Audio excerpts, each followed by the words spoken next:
पिया सुनल बात हमारी। अशोक के सावन में जाए के बा देवघर के तैयारी। ए जी सुनतनी अर्जी करी ले तोहरा से पिया सुनल बात हमारी। अशोक के सावन में जाए के बा देवघर के तैयारी। होई बड़ा भीड़ भोले बाबा के बारात में, जलावा चढ़ावल जाई दोनों जनी साथ में। पियरी पहिर कांधे डाली के कवरिया चल बाबा के दुआरिया चल, बांध के पगड़िया चल बाबा के दुआरिया चल, बांध के पगड़िया चल।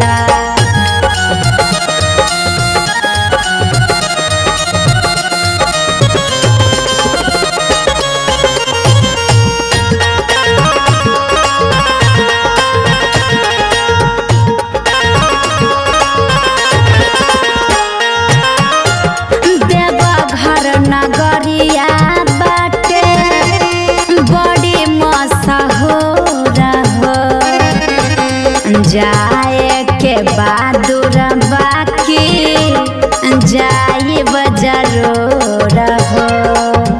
समझता नीनू जी देवघर नगरिया बाटे बड़ी मशहूर हो, जाए के बहादुर बाकी जाइब जरूर हो।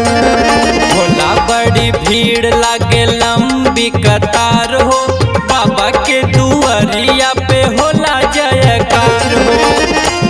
छोड़ी के तू टेंशन चल धकेरे लगड़िया चल, बाबा के दुआरिया चल, बांध के पगड़िया चल, बाबा के दुआरिया चल, बांध के पगड़िया चल।